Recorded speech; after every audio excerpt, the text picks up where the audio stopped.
When you're in the middle of pain, real pain, it has this unique way of cutting through all the noise, all the distractions, the pretenses, the stories you tell yourself about what matters, about who you're supposed to be. It all fades.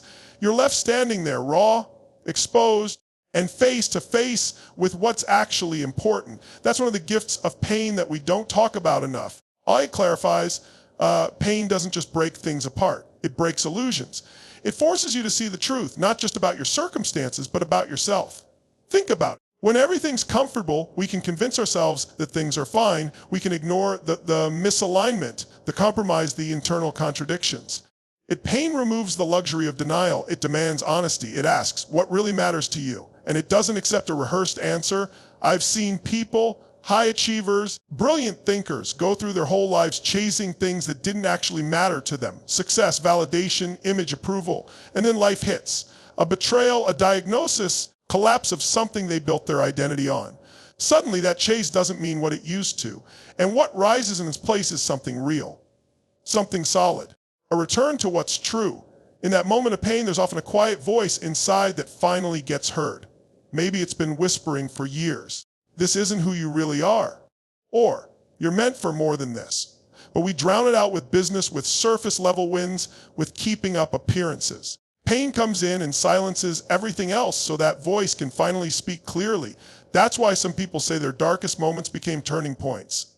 Not because the pain felt good, but because it brought everything to focus. Suddenly, you realize that the things you thought mattered, status, control, approval, they're not the foundation. They're temporary scaffolding. What actually matters, your values, your relationships, your integrity, your inner peace. These are the things that surface when pain strips everything else away.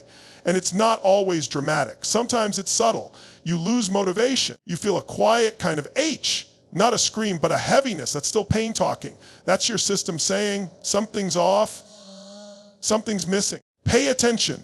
Of the people who respond to that signal instead of numbing it, those are the ones who find themselves again, the ones who ignore it. They keep climbing the wrong mountain, hoping the view will feel different at the top. There's a deep philosophical idea here, one that echoes through Stoicism, through spiritual traditions, even through modern psychology. We feel wrong that pain can be a form of revelation. When we're willing to face it, to stop seeing it as the enemy and start treating it as a messenger, we gain access to a kind of truth we can't get from comfort. It's the difference between information and transformation.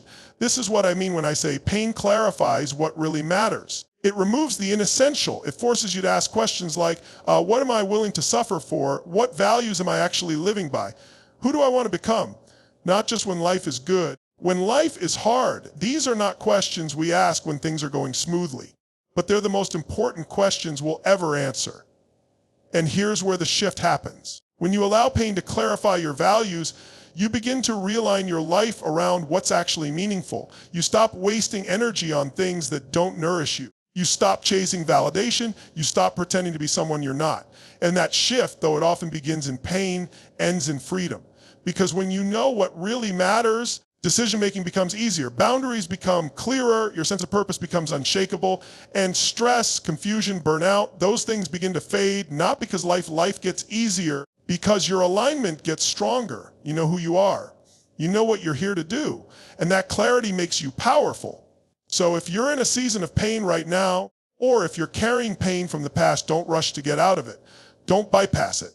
Sit with it. Listen to it. Ask what it's trying to show you. Let it strip away everything that's not essential so you can finally see what's been essential all along. Well, pain is not just there to wound you.